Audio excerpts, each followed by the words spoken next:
Good morning, or good afternoon, or good evening, whenever you're listening to this. You are listening to Fat Unathletic Nerds Talking Sports, the Sports Pod with Dad Bots. There it is, guys. I actually said our slogan this time. Patent pending. Put it on a mug. Put it on a mug, baby. Copyright Fat Unathletic Nerds 2021 LLC, or however the hell that goes. But yeah, one episode in the book. One episode in the book, guys. Today's Brian Leach, Derek Jeter episode number 2. Yeah, editing episode 1 was kind of a freaking nightmare because formatting it was a freaking nightmare. Yeah, syncing the audio up with the video. I might have to one day go in and fix that. No, George Lucas that, 20 years later, remastered FUNTS episode 1. Now we replace the guns with walkie-talkies. Zach Danielz is now a Tyrannosaurus Rex. Yeah, joining me today, this is Lonny. Joining me today is the Zach Danielz along with Brick Walters. How are we doing today, gentlemen? Hey, we're feeling good. Did you say joining us today, I am Lonny? You're talking to yourself? Are you in third person constantly? Well, I was about to introduce you, and then I realized, wait, I got to introduce myself. Actually, joining us today, what are we, guests in our own home here? Well, now they put it that way. We're not Jew. Well, you're kind of right. You're not joining us today. We're taking our fans, we're taking our viewers for a ride. They're joining us today, so. Yeah. Fair enough. That's a good recovery. That's a good recovery. We all know you want to be the head honcho. We all know you want to take over. It's okay. It's kind of like Michael Cera's movie career. He probably just stumbled onto a movie set, and they're just like, okay, you guys want me to be the head honcho? I'm just like, okay. But all right. Yeah. The Michael Cera from This Is the End, where Michael Cera just plays the total badass. But geez, where do we want to start today? We're going to start our new segment. We're calling it the coin toss. Oh, I wish I had an actual coin.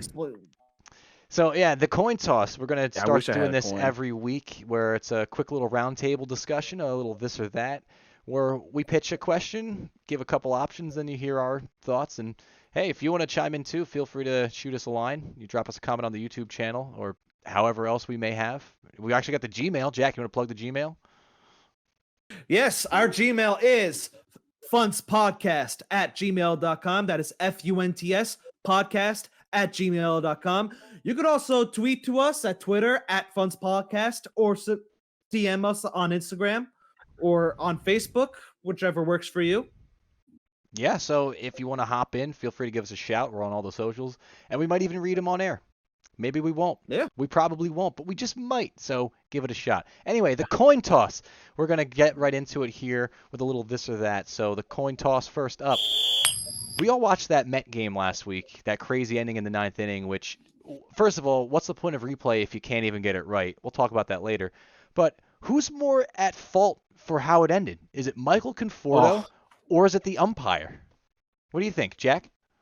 I'm probably going to have to go with the umpire because at the end of the day, it's his job to get the call right. And at the beginning, he did. He rang him up, and then for whatever reason, just in his brain, probably because his brain processed like, oh, wait a minute, I heard something, was just suddenly like, oh, never mind, it hit you. But here's the thing. You look at the K zone, Conforto clearly leaned into that pitch. Me personally, obviously, if you're a batter, you can't lean into a pitch. That's a big no-no, especially if it's in the strike zone. I don't think a batter should have to get out of the way of a pitch, like if he knows it's going to hit him. But yeah, he clearly leaned into the strike zone. That should have been a strike, not a hit by pitch. But yeah, I'm giving that to the umpire on that one. And you look at the replay, no one was going to come out looking good on that end. Yeah, I'm gonna agree with you, Jack. It was the umpire, I think, because I don't know what's the point of, as Steve said before, what is the point of replay if you go to the screen and you still wrong? I mean, the guy was literally ready to hiya, like he was gonna punch him out, and all of a sudden he went like this, and he was like, nope, it hit you, and it's like, make up your mind, dude. It was literally down the gut. It was a strike, no doubt. And in slow-mo replay, it was even more damning in the set. It not only did his elbow just slightly poke out over the strike zone, but it almost looked like a molecule didn't hit him. Like, ball grazed him so closely. It was so close. I don't know how. I mean, I know you heard it on screen, but You could I hear will it, but you disagree with couldn't you, see Jack, it. on one thing. I think you got to get out of the way. I think you got to get out of the way, because at that point you might as well just sit there and every bad pitch you'll just be like, oh, it's gonna hit me, and then you'll just take first base. It just takes away. That's. I mean, one if of it's gonna hit you, things. it's gonna I hit feel you. like I mean, that's I feel like pitchers already do that though. it is what it is. Well, that's part of the problem But- here is the fact that whether you got out of the way or not is a judgment call in the book. So ultimately, that's why they can't even reverse it when they're looking at the replay. They go, "Oh, it was the umpire's judgment."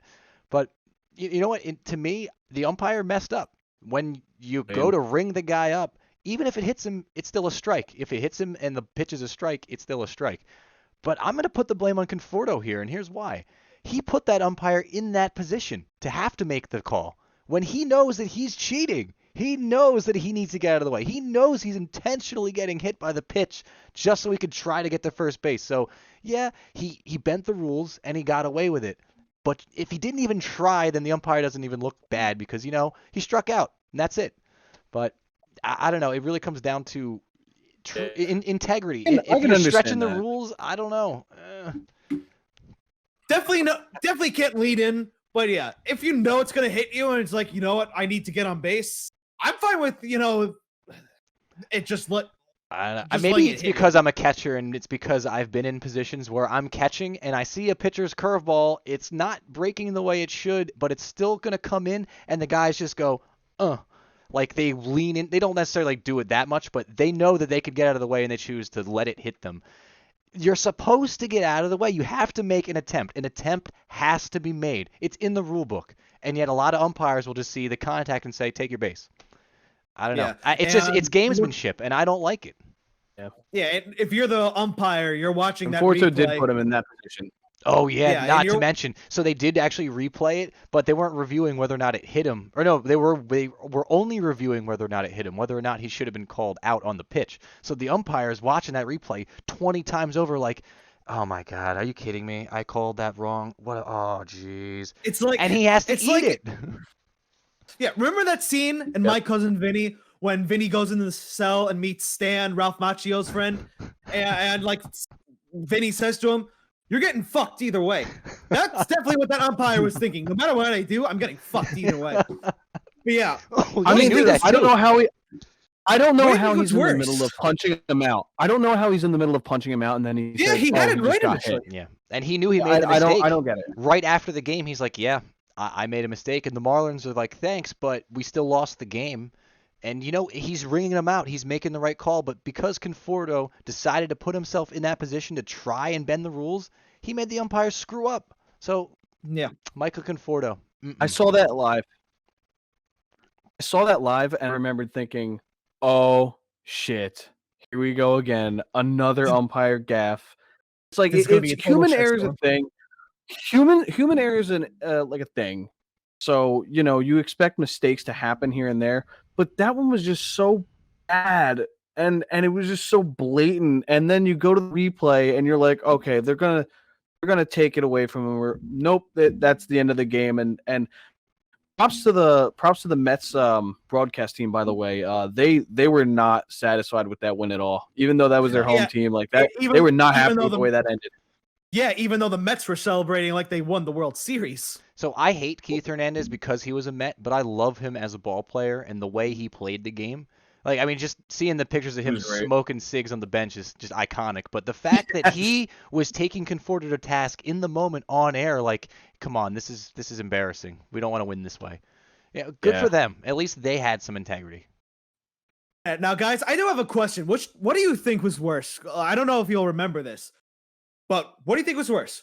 What happened in this game, or when Angel Hernandez got a review of a ball that was clearly a home run, A's versus Indians, and he still called it inside the park? Yeah. If you remember that. I mean, you could say any Anything. Angel Hernandez thing that he did was a mistake. I thought so. Yeah, I mean, I think I Bob was just Nevin, going to say that. Yeah, I think Bob Nevin.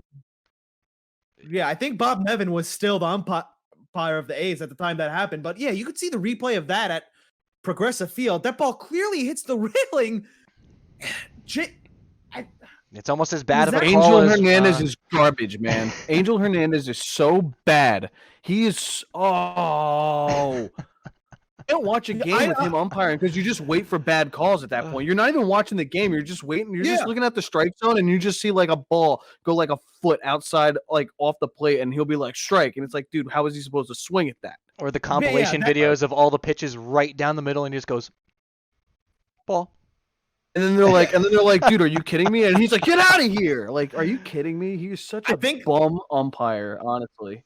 If I'm not mistaken, that was when. I think MLB let umpires look at the calls themselves instead of like going to New York, getting a third party in.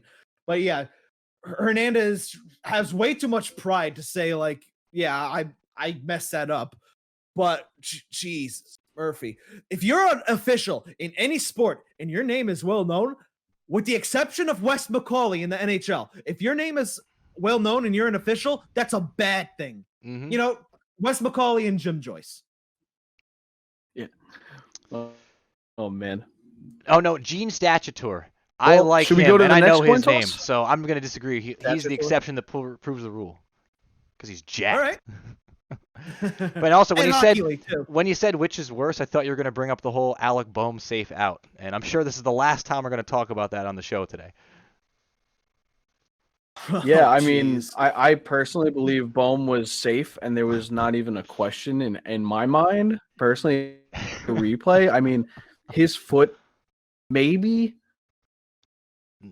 touched the plate. No, it didn't. No. Maybe. No. All right, let's get on to our next topic. Let's go from the diamond to the gridiron. If you're the New York Jets, you take Zach Wilson, which is most likely the case. It's a lock. But, yeah, who knows? They might take Justin Fields. I mean, I would prefer Zach Wilson, but but should they decide, give Wilson a little time on the bench just to watch the game, whatever? Who would you pick? Alex Smith or Brian Hoyer? Personally, I think this is an easy choice. I'd go with Alex Smith. He has a track record of taking guys under his wing. He did take Kaepernick under his wing, when Kaepernick was, one of the top QBs in the league. He did take Mahomes under his wing. Look at Mahomes now. He's a Super Bowl champion, just went to another one. And he took Dwayne Haskins under his wing, and look, ooh. Okay, he's batting two for three. He's got the Devil's number batting average, 666.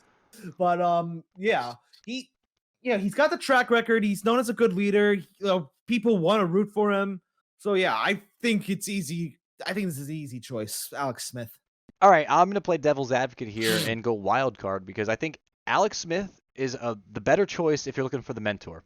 Brian Hoyer is the better of the two in terms of pedigree because if I have my numbers correct, Brian Hoyer has one more Super Bowl than Alex Smith, does he not? So Brian Hoyer brings the pedigree if you want to raise a champion, but I'm going to go wild card. The best quarterback available for the Jets right now, if you want him to both be a mentor and a leader and be ready to pass the baton, he's also won a Super Bowl. He's also a Super Bowl MVP, and his name is Nick Foles, and he'd look great in jet green. Yes. I actually like it. I like that wild card.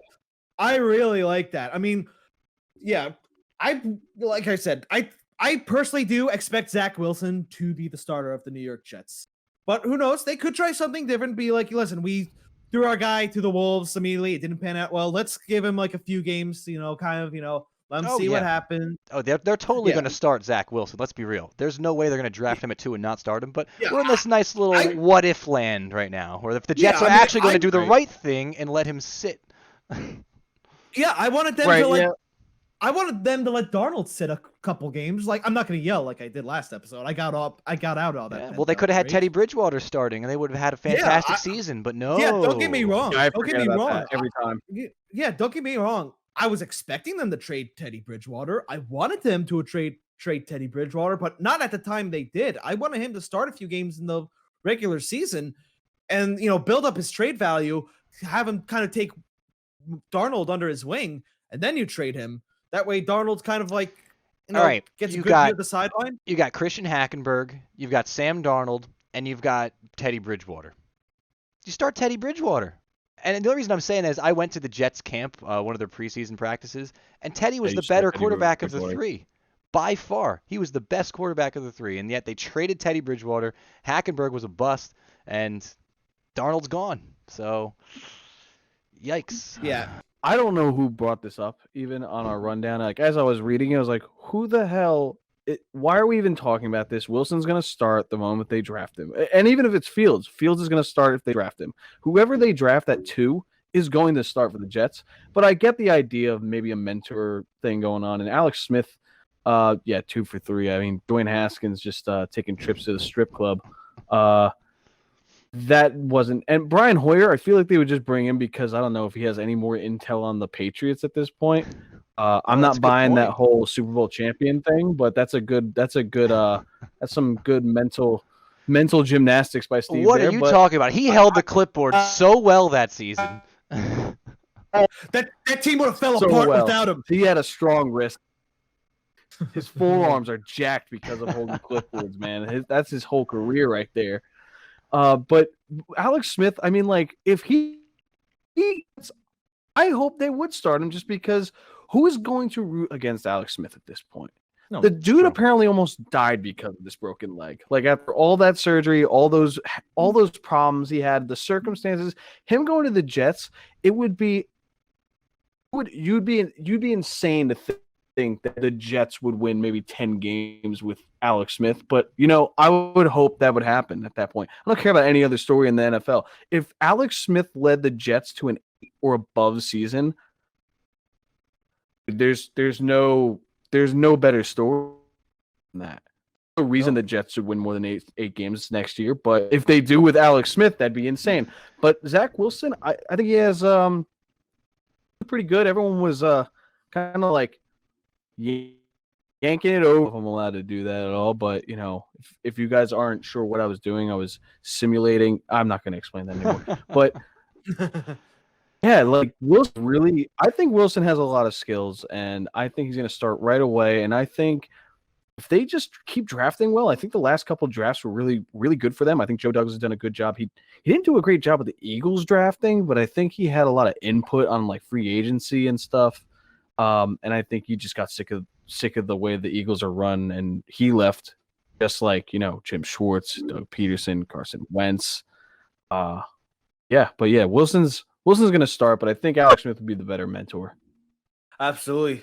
Well, anyway, speaking of the Jets, let's get into their last quarterback, Sam Darnold, who's now most likely going to be the starter for the Carolina Panthers, taking Teddy Bridgewater's job for a second time.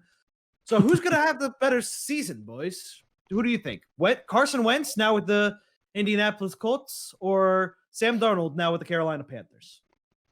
I would like to speak first on this one, and that would be, I believe Carson Wentz is destined to have the better season because I think the Colts are just overall a better team.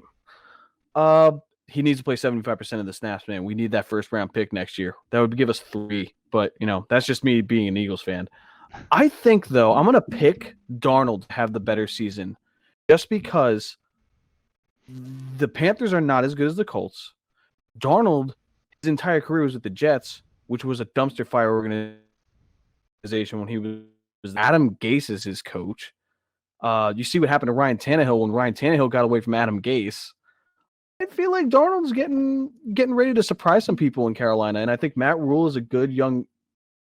This is his second year in the NFL, so he's a young coach in the NFL standards. But he's a pretty good coach right now. You got Christian McCaffrey. If he can just stay healthy, he's reunited with Robbie Anderson. I'm reading off all these points that just go to show like Darnold's like ready to have a breakout season. I think honestly.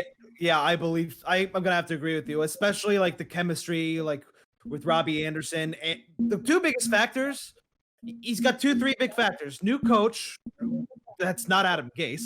He's got an elite running back to help him, Christian McCaffrey, and he's reunited with Robbie Anderson. Robbie Anderson even said that when Darnold was brought in, he was not given any help in New York. And now I wouldn't say he's in a perfect situation with the Panthers, but he's definitely in a much, much better spot to succeed now. And he'll just be another player on the list of Adam Gase guys that turned out great after he left. I mean, I think he's going to be great, but if he turns out to be like an MVP caliber quarterback, I'm just going to have this face. Or what if he's just a top 10 quarterback? Yeah, same face. Like, yeah, and at that point, just like, shame on Adam Gase. It's like, really, you had this kid believing he was terrible. I mean, believe me, I'm a Notre Dame fan. I'd love to be like, oh, look, another turnover-prone USC quarterback. But even though I didn't want to, but even though at the same time I didn't want to because I'm a Jet fan, he was playing for my team.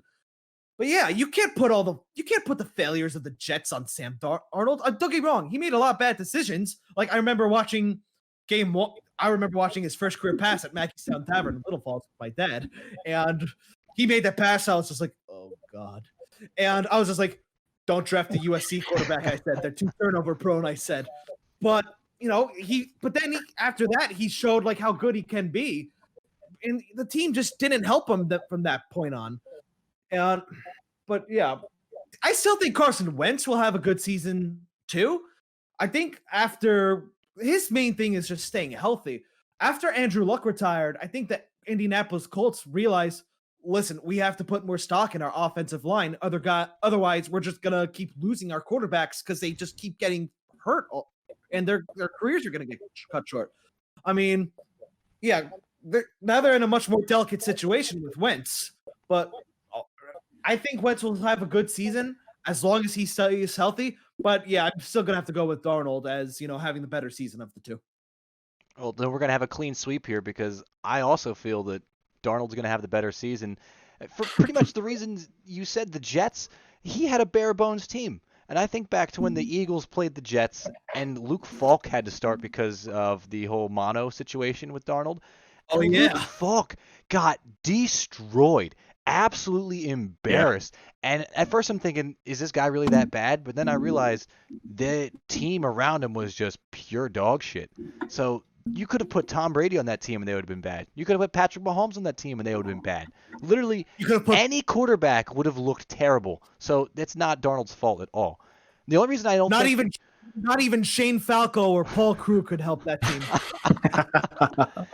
Not even Joe Flacco could help that team.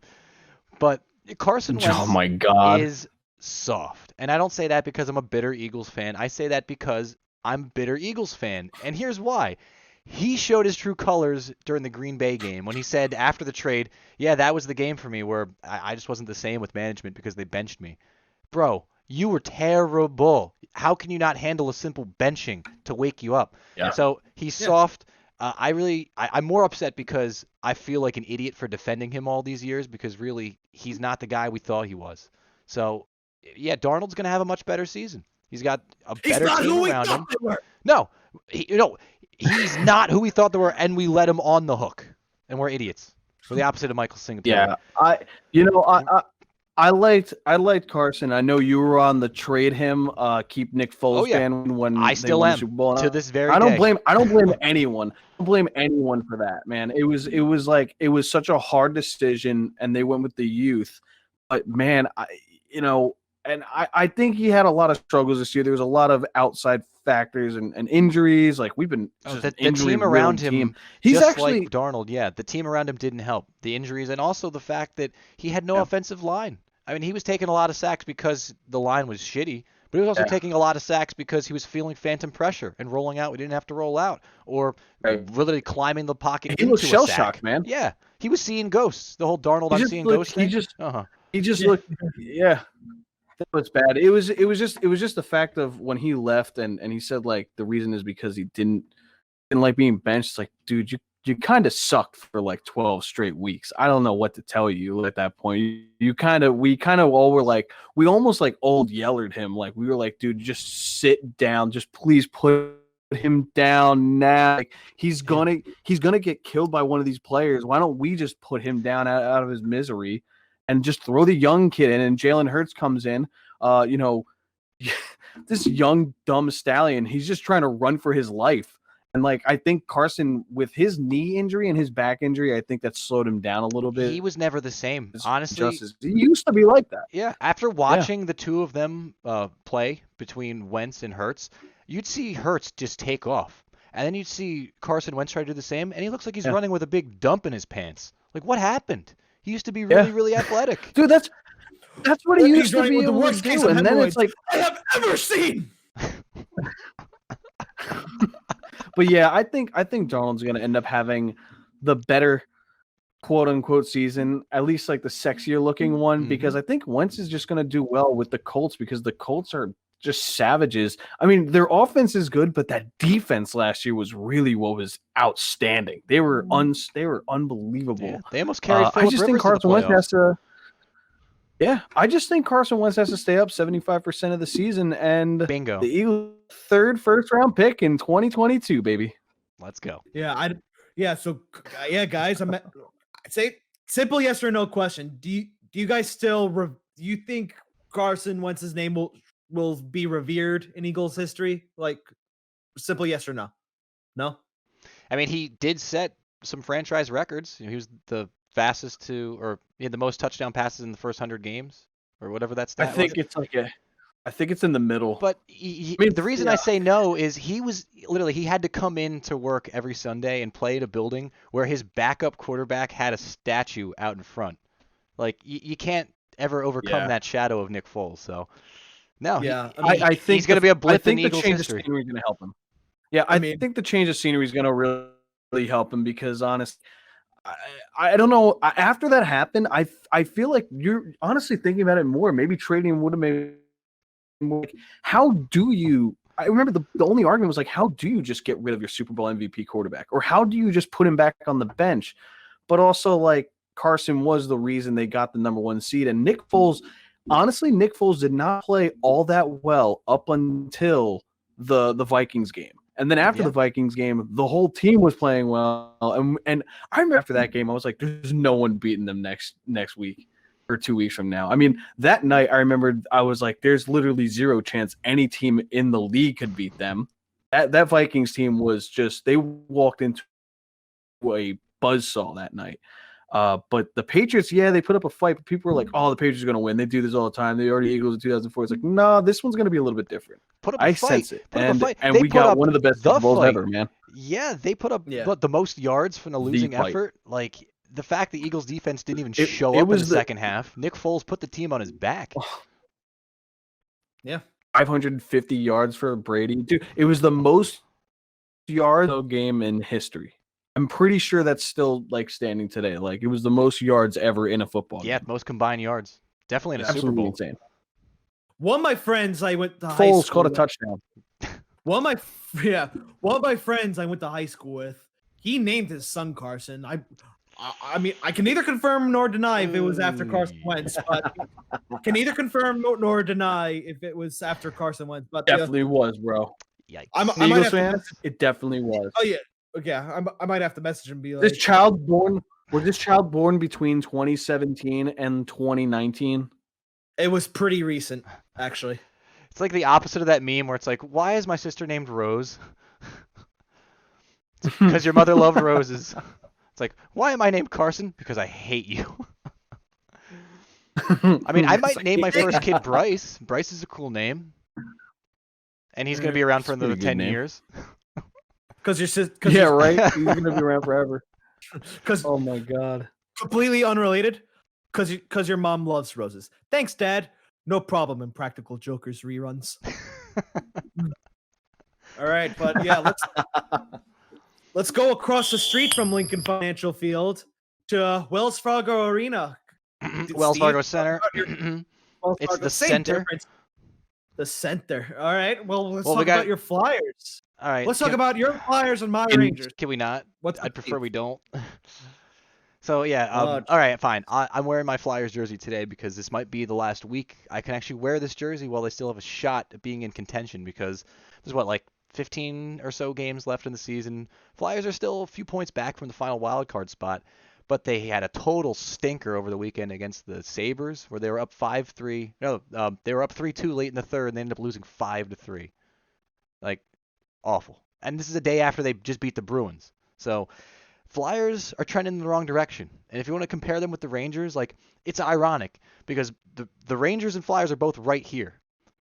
And the Rangers are happy. And the Flyers ripping their hair out like me, I'm beyond pissed. I have no words. I'm deflated. I want the season to be over already. Meanwhile, you're over here. You're shooting off fireworks at the top of the building because the Rangers are actually decent this year. Why is that? I say it's expectation. The Flyers' expectations were to be up here. The Rangers' expectations are like, let's have a decent season. Let's get some experience for our young goalie and our young squad. But no, Flyers up here, Rangers down here. They're both right here. So Flyers are having a bad season. Yeah, I mean, what was I gonna say? It's really, it really is ironic when you look at the state of both these organizations. Like the Rangers are still, people forget the Rangers are still in a rebuild, whereas the Flyers are like in the middle of their core. They're, like you said, their expectations are high. Would you put any of the Flyers before I get into like some of the Rangers' successes? Do you put any of the blame on the coaches? You just want to shit on AV one more time, don't you? Yeah. Well, hey, when you guys signed him, not only when you guys signed him, but when you brought in Michel Therrien as the assistant coach, this is my reaction when I read that. And don't forget Mike Yeo as a bench coach. So, oh, God. I mean, to be honest, I love that trio of coaches. They've got 3 head coaches on the bench at all times. Do I blame Mike Yeo, who got fired from the Blues, and the Blues won a Stanley Cup. He's Adam Gase of the NHL. I don't know if I go that far, but anyway, go on. Am I going to blame the coaching staff? Honestly, no, because there's a lot of problems that aren't related to the lines they're rolling out every night. The biggest problem is Carter Hart. What the hell happened, bud? You were a stud last season, and now you're getting outplayed by Brian Elliott. By a long shot, too. It's not even close. So, I don't know what happened. I really don't know what happened. I drafted Carter Hart on my fantasy team this year. And you must be pissed. No, because get this. I also had Mitch Marner, and someone offered me a trade for Mitch Marner and Carter Hart. Guess who they gave me for him? Who? Shesterkin? Connor McDavid. Ooh. All right, so you're not mad. And here's the thing. I already have Nathan McKinnon on my team. So there you go. But yeah, you're happy because you got rid of Carter Hart. I'm upset because I got to watch him drag his sorry ass in and out of the blue paint every night. And, I'm being a little critical here because he is still young and he's got a bright future. But the Flyers goalie carousel just doesn't fucking end. It's maddening. It's maddening every season. Like, literally, I haven't had a single goalie my whole life since, honestly, Brizgalov, really, but he was a bag of garbage. Really, I can't even remember the last time the Flyers had a solid, consistent goalie. I don't think it's ever happened my whole life. Sergei Bobrovsky would have been the guy, but just like the Foles-Wentz situation, they decided to get rid of Sergei Bobrovsky and keep Ilya Brizgalov. Why? I will never know. Paul Holmgren's always on my shit list for that one. But it just sucks. The Flyers are running out of time. Like you said, their core is tick, tick, tick, tick, tick. The Rangers, it's all bright future. Yeah, the Rangers window isn't even open yet. I mean, people, Kakko had a rough year last year. That was like, here's the thing. I don't know what you pretty much summed up why, the Flyers are having their failures. The Rangers' failures this year, it's more so, it's not because of like they're bad or anything. Their issue is that they're young. They're kids. Yeah. I think the oldest player on the team is Brendan Smith, and he's going to be gone after this season. And yeah, their issue is rookie mistakes. Like, take Capo, for example. Last year, he played very timid. Like, I think he was afraid to make mistakes. He was afraid to get in there. You look at him now. Now he's making great plays on both ends of the ice. He's creating turnovers. He's getting chances. I want to see him shoot more. Like, he's a little too unselfish, but he's getting points lately. If I'm not mistaken, him and Lafreniere each have 3 goals the last 7 or 8 games, one or the other. Yeah, some people were already calling Lafreniere a bust, like, because he wasn't going well, because the season wasn't going well for him. I'm like, okay, he's a rookie. How are you a bust? The kid is 19. 1, 2. This is the worst season to be a rookie in any professional sports league. Yeah, but yeah, because the kid did not have a full training camp. He did not have a preseason. Like, every top overall pick before him had a preseason, had a training camp. Lafreniere didn't get that. But, you look at him, you look at the kids, they're coming into their own. And not to mention Adam Fox is probably a Norris Trophy. He's a gem. If Adam Fox is not a Norris Trophy candidate this year, like, I can understand. There's Cale Makar, there's Victor Hedman. If Fox is not Norris candidate this year. That's just flat out blasphemy. Yeah. Zibanejad's kind of coming to just his own. Real quick before you do Zibanejad, quick compare and contrast on the Flyers. You've got Fox, who's a rising star, he looks great, and meanwhile you have the Flyers, who literally waived Shane Gostisbehere. I mean, thankfully he's still on the team because he didn't get picked up by anybody else, but that is also telling. You just waived who was your stud D-man like 3 years ago, and nobody else wanted him. Nobody else wanted him. Could be worse. Could be Tony D'Angelo. Oh my God, it's just. I know I'm trying to sell Zach here on being a Flyers fan because he's trying to get into hockey, but you missed the boat by like a decade. The Flyers were so hot in like 09, 10, 11, and it's been a rough couple of years because, Jack, you mentioned the Rangers window. It's not even open. I'd say it's a quarter-inch open. The Flyers window is also a quarter-inch open. The only reason I'm so pissed and you're so happy is the Flyers. Your window is closing. Slamming Yours shut. Yeah. Ours is opening. Oh, yeah. But yeah. And by the way, our head coach. Yeah. That's how the Flyers are right now. Yeah, you're right. Yeah, but Zach, there are teams I hate more than the Flyers, even though a lot of Ranger fans probably hate the Flyers the most. But like, here's the thing: the Flyers are historically a dirty team. But like, if you were to point that out, if you were to point that out to them or one of their fans, they'd be like, yeah. At least they're honest about it. Yeah. Like, the only problem is the era of the enforcer is dead and gone, and the Flyers haven't had a big body since Zach Ronaldo. But yeah, I do want to comment on the Rangers coach, David Quinn. Sorry, Zach. You want to say something? You actually have a hockey thought? Yeah. Yeah. Well, I was gonna say, not being a hockey fan, it's really just like I listen to a lot of Philly sports radio. They don't talk about the Flyers at all, which is kind of egregious in my opinion. I think you should cover all your sports at least a little bit. And all I know is that Carter Hart kid got a lot of attention the past couple of years, and so I know he's probably the future of the team, at least at goalie. But yeah, I mean, just in general, trying to get into hockey, I try to keep it open. I don't want to just stick with Philly because I like all Philly sports mostly, but I mean, yeah, I do like that reputation that the fans and the team have. But apparently from what Steve has said to me is that it's like, it is not the Broad Street Bullies anymore. It's like Broad Street Babies at this point. I just want to make one point, and it's honestly of the four major Philly sports teams, I'd say the Flyers fans might be the most passionate, and this is honestly against Eagles fans. Flyers fans are more passionate because there's less of them, and they just care that much more. Like you said, they're not mentioned as much. Right. The diehard fans, they bleed orange and black. So, like, I'm coming from a place of I'm so upset of seeing them lose. Like, just like how we all were watching the Eagles trip over their own dicks for decades until they finally won one. The Flyers haven't won one since 75. Yeah, man. 75. They were so close in 2010 until they got drilled by the guy they should have had instead of freaking JVR. But don't even get me started on why the NHL sucks at their lottery. That's a totally different topic. But yeah, Flyers. I think their lottery's great. Yeah. I think their lottery's great. Yeah, I'm sure. I bet you. Yeah, the Rangers fan, the Rangers team that made the playoffs somehow gets the first overall pick. That's not broken. I don't understand that. Legitimate. I don't understand that lottery shit at all. I don't understand it for the NBA either, honestly. Yeah, it's like you only have La Freniere because of the way the season got suspended, blah blah blah, and I'm just like the Joe Kelly face. But anyway, I want to talk about the head coach. I want to talk about the Rangers head coach David Quinn. Like, fans are kind of like mixed on him. Like, you go on Twitter, they're calling for his head. I'm like, I don't think I do that because you know what? The team's competitive. Like, people are mad. Like, oh, he's mixing up lines. It's an NHL head coach's job to mix up lines if nothing's going well.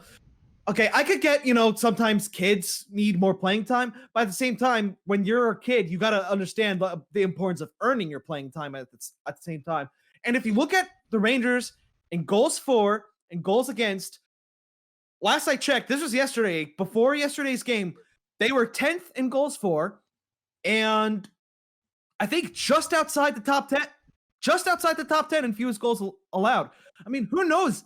If this was a regular season and the divisions weren't the way they are, and it wasn't only just conference play, the Rangers could very well be in a playoff spot right now. But they kind of got like the short end of the stick because they're up against 5 other teams that have their windows open. don't get me wrong, it's great for them. It's great for them to like grow upon. Great experience. But yeah, I think next year is the year you put David Quinn under the microscope. I think that hiring made sense in the sense that, he coached at Boston University, which is a prominent hockey school. He knows how to like maintain a culture there. So yeah, I don't think you fire David Quinn after this year. He's done good. I wouldn't say he's been great. He's had too many men on the bench, too many men on the ice penalties, but he's been good. After next year, though, I think that's when you truly put him under the microscope, because that's when the window's going to be open even more. The Rangers are going to have some more young players. They're going to have Zach Jones, probably Nils Lundqvist, maybe Morgan Barron. But yeah, put David Quinn under the microscope next season, not this season. As far as former college hockey coaches go, Quinn's doing a lot better job than a certain Dave Haxtell. Yeah. Zach, just so you know, he was a Flyers head coach a few years back, and he was not great. He's the only. I only know his name because when the radio did talk about them, that's who they talked about, and they did not like him. Yeah, not Ron Hextall. We love him. Dave Haxtell, not so much. Yeah. One of my friends who's a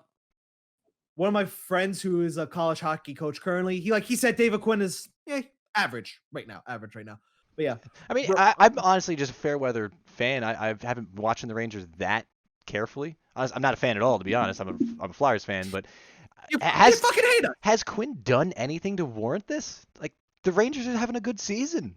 All things considered, he's doing really well. Listen, I could say this. I am a New York fan. I am a Ranger fan. Our expectations are so high, Bob. Like, our expectations are so high. Like, you were not winning a championship immediately. Get out. But like, here's the thing: the organization knows. Like, yeah, this takes time. They put out that letter in 2018 saying, like, listen, guys, we're entering a rebuild. It's gonna take a little time.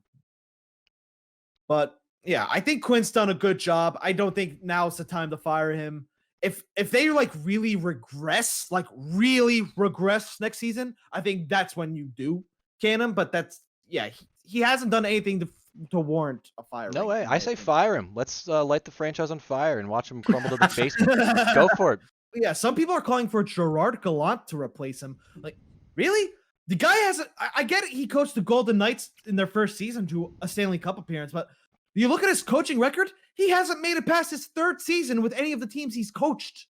Like, you're acting like you're replacing him with freaking Scotty Bowman or something. Yeah, he's a fart in the wind. But, I mean, you got to give him props for what he did in Vegas. Oh, absolutely. All right, boys. I think that's enough hockey for today. Good. I think we gave hockey more attention than, SportsCenter did the past decade. 15 years. Decade. Yeah. Well, who knows? That's changing now that ESPN, it's going to start airing hockey again. But yeah, for the final time, for the last topic of the night, let's get into MLB replay, boys. Yeah. So just real quick, MLB replay, it's been coming a thing for the last decade. And then just last week alone, we had 2 games where they had a play in the 9th inning. They went to replay and they didn't correct the call. They left the blown call. So you had the Michael Conforto hit by pitch, which we touched on earlier, and then the Phillies game where they had a play at the plate in the 9th inning. Alec Bohm slides, and they called him safe on the field. Take it to a replay. On the replay, you clearly see his foot skip over the base and not actually make contact, and they still call him safe. And I'm over here thinking, what is the point of having replay if it's completely useless? It is literally useless. And my thing is, the calls go to New York, right? It's a third party, right? Yeah, just like with hockey, they send it to Toronto. Yeah. Baseball, they send it to New York. That makes it even worse. Like, you have a third party. It's like, because, you'll get umpires like Angel Hernandez who have too much pride to overturn their own call. And obviously, Angel Hernandez. Yeah, we already crapped on Angel Hernandez earlier. No, we didn't. We didn't do it enough. We need to keep doing it. Fuck Angel Hernandez. I'm so sick of him. You can never crap on Angel Hernandez enough. But I don't think we're ever going to get him on the show. Good. No, if we ever did get him on the show, it would be like that freaking Zach Galifianakis thing between two ferns.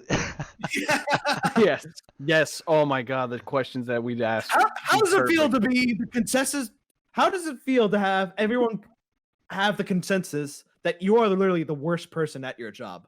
But anyway, but yeah, obviously some umpires will have too much pride to overturn their own call. Obviously, the person challenging it thinks it's going their way. Sending it to a third party should be the best option. Like the logical option. I didn't see. I think I only saw the replay of that play you're talking about once. The play with the slide at home. The Alec I only play? saw that. Yeah, I only saw that once, and from what I could tell, he clearly didn't touch. So home or from whatever. the TV angles they kept showing, it was like, you really can't tell. You might as well just leave it with the call on the field. But they have one shot from behind the plate, like directly behind the plate, where you see his foot clearly skip just over the plate and then land just past the plate. So he didn't touch it. And then, of course, when he was asked about the play after the game, Alec Boehm, said, "Hey, were you safe or you out?" He goes, "They called me safe." So that's the subtle way of saying, I fucked up. Obviously, there's times where it's like, it's so close you don't have definitive evidence. You could ask any Calgary Flames fan from 2004, they'll still be screaming that puck in Game 6 entered the net. But yeah, like and John Davidson said in Game 7, like, do you think it went in or do you know it went in? I think it in. Okay, it went in. Oh, wait, you have to know it went in. I still think that goal in the 2010 Stanley Cup Game 6 didn't go in. That one past Leighton. I don't think that went in. I want to believe that didn't go in. Yeah.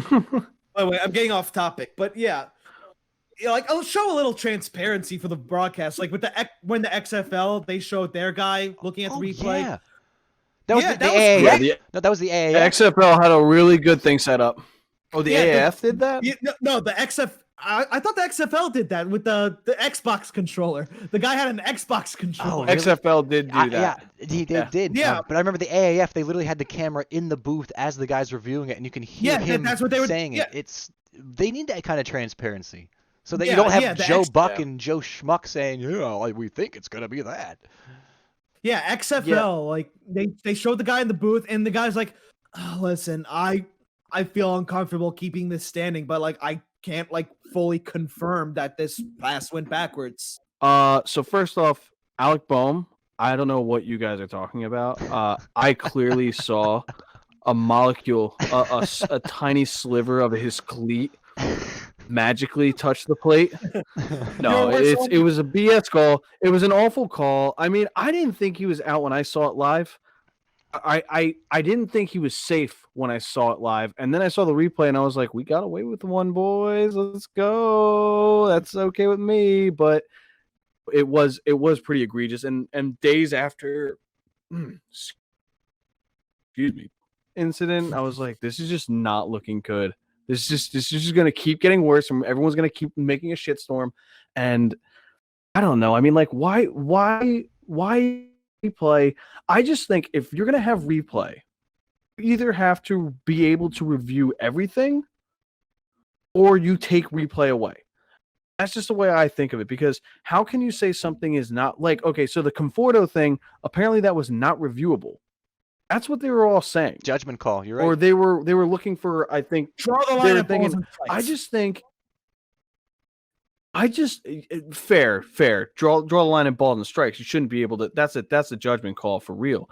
But I don't know how like you can say something's not reviewable, but when you look at the replay, you're like, there's your answer. Like it's you got it wrong, and it affects the game. If it affects the game like that bomb, slide did, I think the Conforto one was a little bit more important. That one actively ended the game.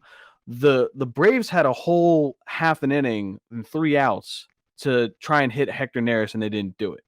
But still, it's the same thing where that call changed the outcome. Straight up changed the outcome. And yeah, errors do happen. I think we said this before. Errors do happen. Mistakes happen. But like, if you're going to have review, why? How do they still call them safe? How did he still call him safe? He was clearly not safe. He is in the annals of history. He's safe at home. Alec Boehm is safe at home. Annals. I'm okay with it. There's just this whole I'll say counter I'll say argument. Conforto got hit by a pitch too. Why is the MLB trying to speed up games and pace of plays, their whole thing, and yet they want replay and they waste our time just to have the wrong call still upheld? Right. It makes me think. Do you guys watch tennis? Do you watch tennis at all? No.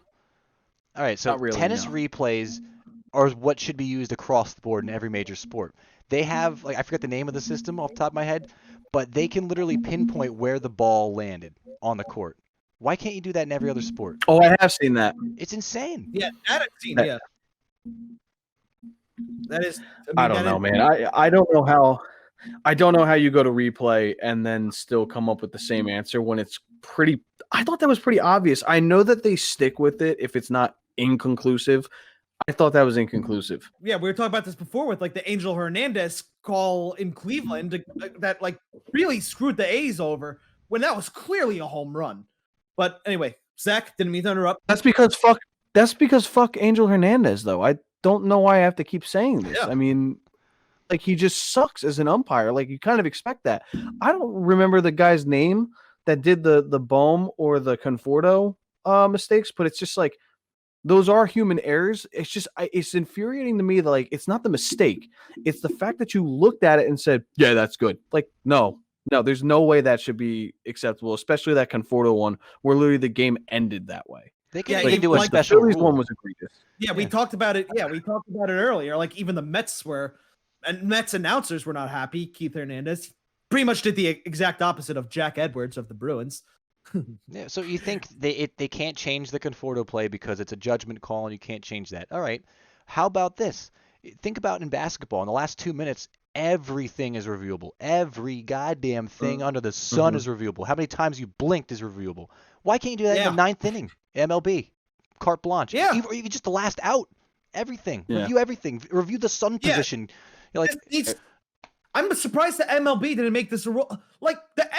The NHL made the Avery rule immediately after Sean Avery's little stick torment of Marty Brodeur in the playoffs Hilarious. in 07. In 06 or 07, I forget which one. But or was it 08? No, not 08. I'm forgetting the years. But yeah, they came out with that rule the next day, the Avery rule. Mhm. I'm surprised the MLB didn't put out anything recently, anything within the next few days of that whole Conforto thing happening. Yeah. I mean, granted, how many days removed are we from It's it? 2, about a 3? week. Just under a week still as of right now. Oh, yeah. So That's but right. The point being the fact that Conforto happened and then Bohm happened a few days later, you kind of have a problem. Granted it's a small window here, but it's going to keep Be a happening. problem. Yeah, it is. It really is. MLB, I guess, MLB needs to fix their replay system. If you ask me, I want replay the heck out of the game, but I'm an old baseball fart. You'll hear that come up in later episodes. I'm an old baseball fart too, but at the same time, it's I want something that's clearly wrong to be overturned. I think you still need replay. Say, for example, Angel Hernandez blows 3 calls in one game, gets them all overturned.